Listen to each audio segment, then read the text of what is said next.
программанын коногу Мырзахматов Элис Жошбаевич. Саламатсызбы? Салам алейкум. Алгач эле суроону бере кетейин. Өткөн жылдын 5-6 октябрында ушул Ош шаарынын борбордук аянтына топтолгон эл сиз бир чоң бир овация менен тосуп алды.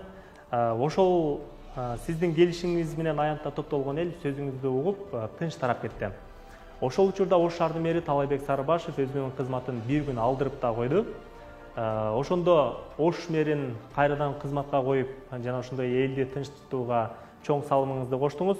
Ошол учурда Ошко келем деп ойлодуңузбу? Негизинен мүмкүн бир күн, эки күн мүмкүн бир нары бери болгондур, бирок кырдаал анын бир жыл мурун, 2 жыл мурун эле кырдаал ушундай бүтүшүнө, ушундай болушуна бардык шарттар бар болчу да. Ал убакта бийликтин мажүрөлүгү, могу парламенттик шайлоодогу болгон даярдыктар, административный ресурс болуп көрбөгөндөй, мурда болуп көрбөгөндөй, акча таркатуу, ушулардын бардыгын, ушул факторлорду эсептегенде сөзсүз ошол убактагы бийликтин бүтүшү ушундай болмокта. Аянычтуу бүтмөк. Баары бир масса калк өзүнүн талабын коймокта. Күтүлгөн эле окуя болду десек болот. Ушундай болуш керек эле. Баары бир чындык орнош керек эле. Эми сиз ошол чет мамлекетте жүргөндө Россия, Кытай, Турция ошол чет мамлекеттер менен бизнес проекттерди баштаганыңызды угуп калдык эле. Ошол ал Кыргызстан үчүн ошол бизнес проекттер кандай пайда алып келмек? Жана ошондой эле ал Кыргызстанга алып келсе болобу? Ал кандай бизнес проекттер болчу деп сурайын дедим эле да. Эми абдан масштабтуу проекттер болчу. Баягы өрдөк чөлдө болсо да эки көзү көлдө дейт го. Буйруса ошол проекттердин бардыгын көпчүлүк бөлүгүн ушул Кыргызстанга алып келүү боюнча азыр түздөн түз иштер жүрүп атат. Президенттин тапшырмасы боюнча буйруса ошол проекттерди Кыргызстанга алып келип, мындан ары өнүктүрүү боюнча кадамдар ташталып, башкача айтканда мындай ийгиликтүү кетип атат. Буйруса жакында көрөсүз. Эми сөздүн ачыгын айтканда Кыргызстан ошол Өзбекстан, Казакстан же Тажикстан сыяктуу өнүгө албай жатат да. Мунун себебин сиз кандай түшүнөсүз? Бизге эмне жетишпейт? Ресурс жокпу же саясатчылардын эрки жетпей жатабы буга? Эми ошол постсоветтик дейбизби мамлекеттердин ичинде эң артта калган, керек болсо көрүс карандысыздыгын жоготуп бараткан мамлекет бул дейбиз. Мына кошуна мамлекеттер өзүнүн аскердик өндүрүшүн жолго салып, танк, самолетторду жаңы технологиялар боюнча алдыга кетип атышат. Өндүрүштүн бардык тармактары, жеңил өнөр жайы болобу, оор өнөр жайы болобу, алдыга кетип калышты. Бир канча эсе. Ошол эле граждандык согушту башынан өткөн Тажикстан да бизден бир канча эсе алды.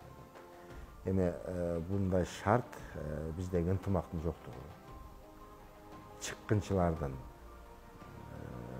айынан атайылап элдин башын айландырып, туура эмес жолго багыттап, ошонун натыйжасында биз ондогон жылдарыбызды берип, ушундай бир туура эмес мыйзамдарды, туура эмес тышкы саясатыбызды, туура эмес ички саясатыбызды жүргүзгөндөрдүн айынан ушундай биз артта калып, мамлекет аябай жардын кырына келип, кээ бир эксперттердин ойлорун окусаңыз, керек болсо ушул Кудай сактасын, оозуна кара таш дейбизби, жок болуп кетүү коркунучунда турган мамлекеттердин эсебине кошуп атат биздичи. Бирок биз аны билбей эле, дагы эле биз кыйынбыз деп төш кагып атабыз. Элестетиңиз, жер алдындагы ресурсубуздун 80% биздики эмес. Жер үстүндөгү болгон ресурстардын 80ден ашык пайызы биздики. биздики эмес болуп калган мамлекет деп атоого болобу? Жок, бул мамлекет эмес. Бул колония. Колония. Мына ушуга ушундай акыбалга келишибизге жалганчы революционерлер, лже-революционерлер, лже-патриоттор, лже-демократтар, лже-либералдар жана башкалар күнөөлүү. Ар дайым калкты маалымат тарабынан, жалган маалымат тарабынан камсыздап, элдин башын айландырып келишет. Бүгүн дагы ошондой процесстер жүрүп атат. Жетишпейт, эмне жетишпейт? Ошондой өнүгүп кеткен, ынтымак жетишпейт. Ынтымак жетишпейт. Элди дарылоо керек. Коом, улут да ооруйт. Биздин коомду, улутубузду ушундай бир абдан оор, жаман жугуштуу оор менен оор жугузуп коюшту.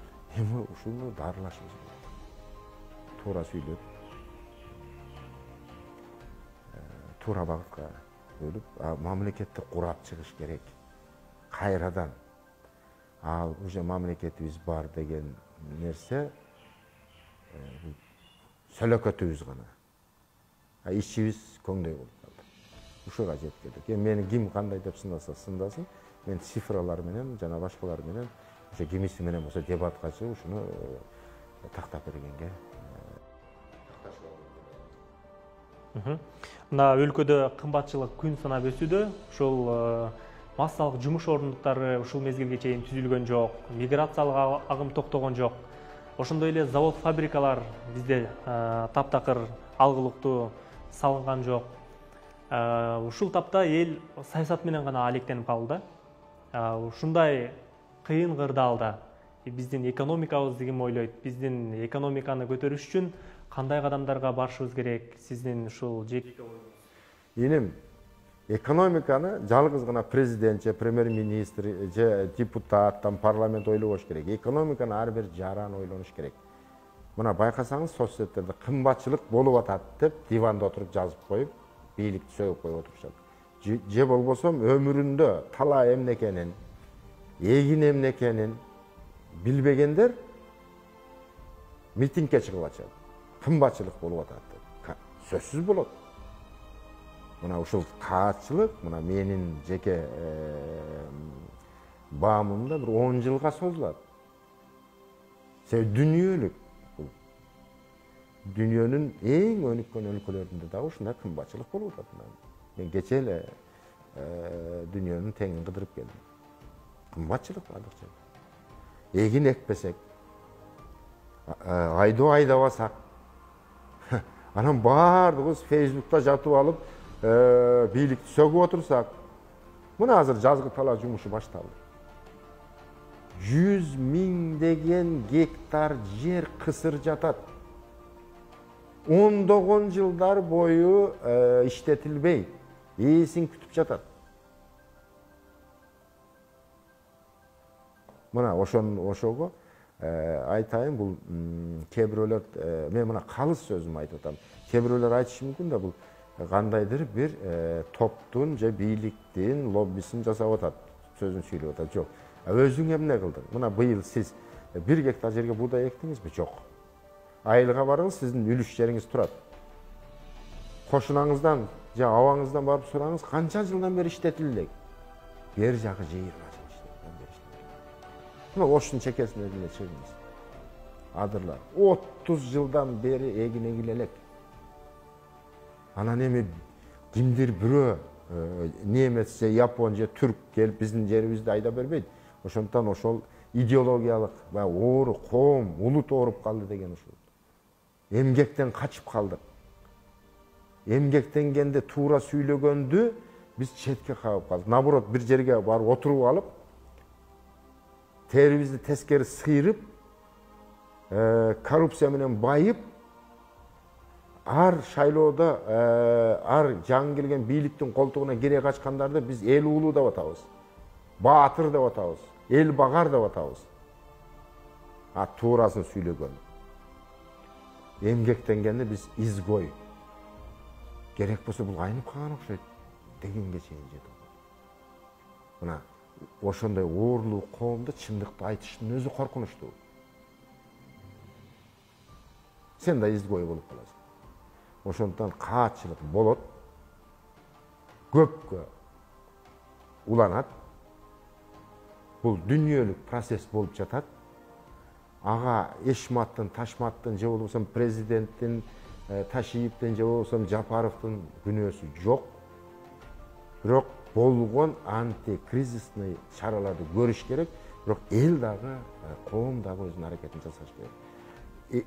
Жакын арада ошол азык-түлүккө болгон баа арзандайт деп үмүт кылбагыла. Бул 10 жылдап, эгер 5 жылдап бүтүп калса, анда чоң жеңиш. Бул 10 жылдап созула турган процесстер. Мына мен сизге алдын ала айтып коеюн. Өзүбүз гана ошол мен айткан 100 миң деген кысыр жаткан жерлерибизди иштетип, бүгүн иштетип башташы керек. Мына көчөдө караң, азыр жаз келди. Bir айдан кийин баягы дыйкандар аталарыбыз айткандай амал өтүп кетет. Амал өтүп кеткенден кийин ал эккен эгин болду. Баардыгыбыз лакылдап эле площадьта жүрсөк кыйкырып. Мына азыр эң немесе шайлоодо агитатор болгон мода. Bir айдан кийин шайлоо бүтөт, андан ачка турабыз. Анан площадька чыгабыз. Май кымбаттады, ун кымбаттады. Жок.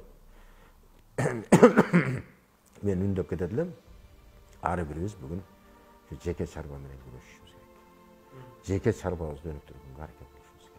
Ошондо гана баягы каатчылыкка токтото албайбыз, бирок бир аз каршы турсак. Абдан жакшы. Мына Кыргызстандын ошол каржы министрлигинен айткан маалыматына таянсак, Кыргызстандын ошол тышкы карызы 4,5 миллиард доллардан ашыптыр да. Бирок сырткы карыз, ички карызды кошкондо 5 миллиард. Ооба, жалпы ошондой болуп калат. Анан бирок ушул казынадагы жетишпестиктен улам ушул Кыргыз өкмөтүндө ушул азыр кыйын кырдаал ал түзүлдү. Ушул буга сиздин саясатчы катары прогнозуңуз кандай?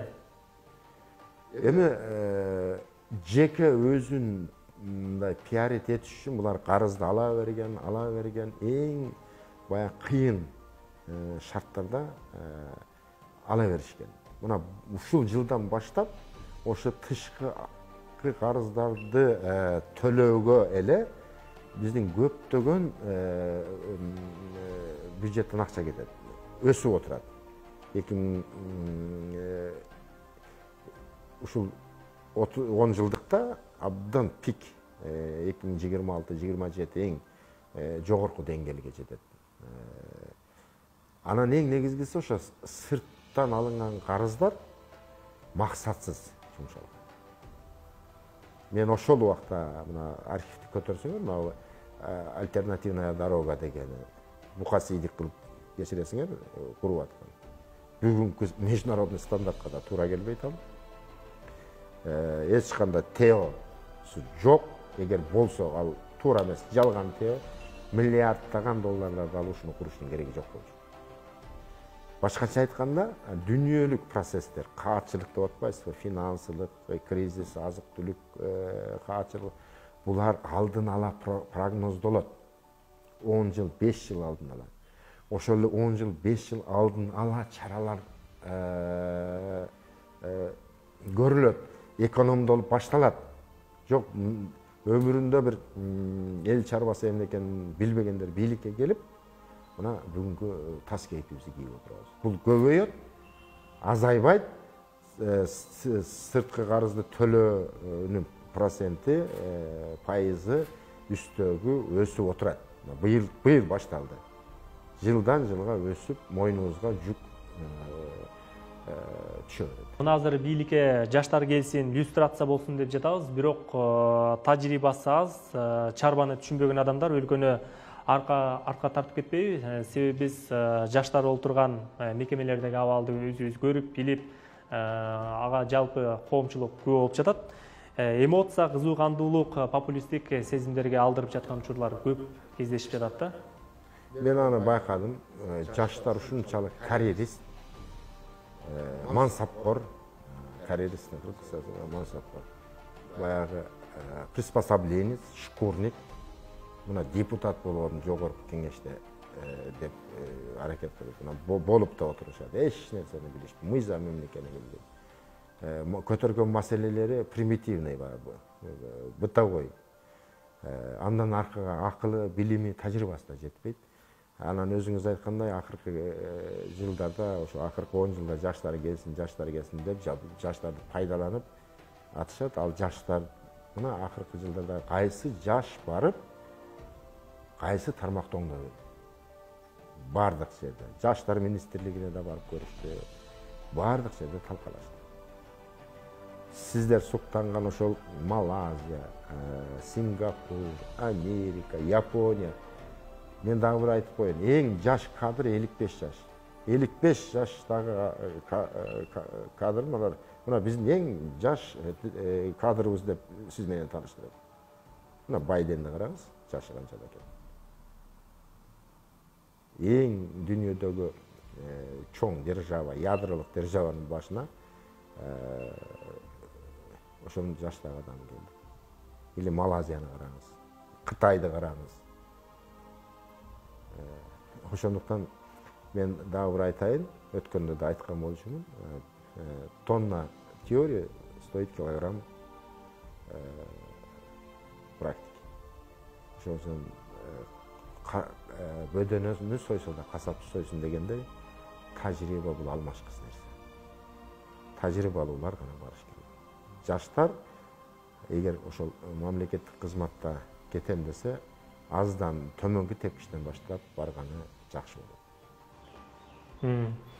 Азыр сиздин көңүлүңүздө бир аудио билдирүүгө барабыз. Ал жерде бир саясатчынын атын жамылып, атайын билдирүү жасап жаткан учурга күбө болобуз.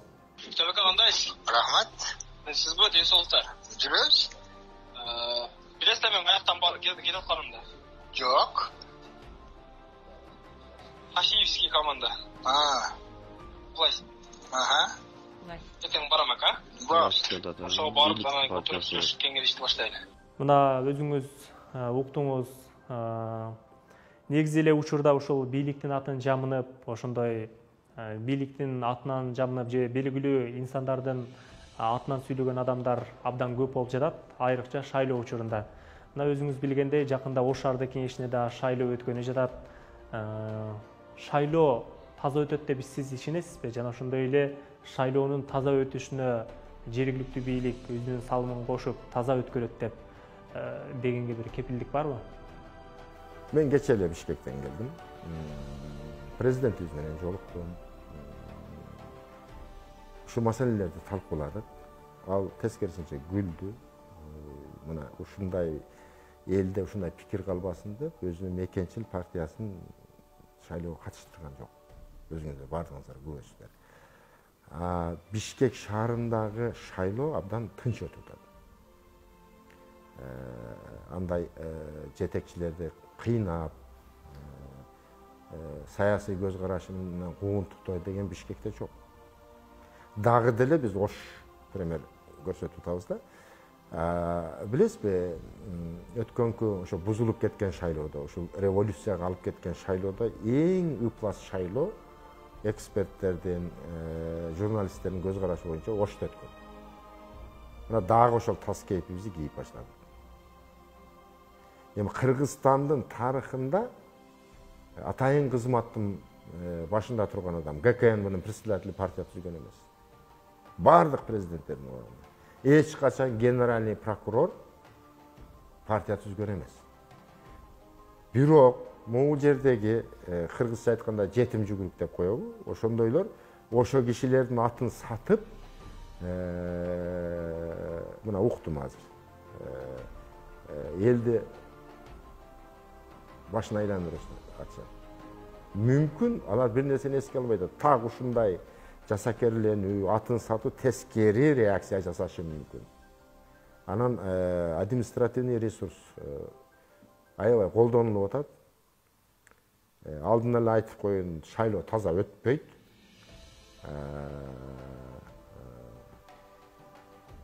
Айтыла турган жерлерге айтып атабыз. алдын алыш керек деп. Бұлар чоң жаңылыштық кылып атат. Уже өтпөйт.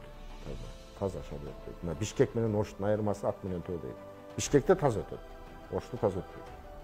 Ал эми тиги жогоруда аталган Камчыбек Кыдыршаевдин атын айтып атышат. Эми Кудай сактасын, ошентип үмүт кылып турайлы атын сатып атат деп. Ошого ишенип турайлы, бирок мага көптөгөн информациялар келип атат. Кудай сактасын. Эгер ошондой киришип атканы, партия түзүп атканы болсо, булар тарыхта абдан айтып атпаймынбы, тарыхта эч качан председатель ГКМБ партия түзүп шайлоого катышкан эмес. Действующие генеральный прокурорлордун да кылган эмес. Эмне максатты көздөп атат, мен түшүнбөйм. Бирок ошондой кылбай атат. Булар жалганчы, атын сатып атат деп ишенип турайлы. Но элди алдай албайсың. Элде башкача пикир жаралып калса, аны оңдой да албайсың. Себеби эл көрүп турат баарын. Ошондуктан мен ойлойм, жогоруда аталган жолдоштор, мамлекет башкарып аткан адамдар дагы бир сыйра ойлонот деп ойлойм. Айтып атпаймынбы, Бишкекте андай жок. Абдан көп партия катышып, өзүнүн иштерин алып барып атышат. Оштогудай баягындай жумуштан айдап ирген, саясий куугунтук кылган, түнү үйүнөн ойготуп, сен могу партияда экенсиң чык дегендер жок. Артынан кубалап жүрүп. Могундай жетим жүгүрүктөр да жок. Тиги Ташиевдин же Мамытовдун же Жапаровдун же болбосо Зулушевдун атын саткан жетим жүгүрүктөр да жок. Ошто бар болду. Орусча айтканда медвежья услуга дейли. Ушулар тыйыш керек деп ойлойм. Шайлоо таза өтпөйт. Алдындай убактыңызды арнап атайын маалымат бергениңиз үчүн, элдерге жакшы бир маалымат берип, ой бөлүшкөнүңүз үчүн сизге ыраазычылык билдиребиз. Саламаттыгыңыз. Мен элге дагы айтып коеюн. Урматтуу шайлоочулар, урматтуу шаардыктар, эч кандай андай коркутуу, үркүтүүгө моюн сунбаңыздар, коркпоңуздар. Элдин күчүн бийлик көргөн, билген, так ошондой бир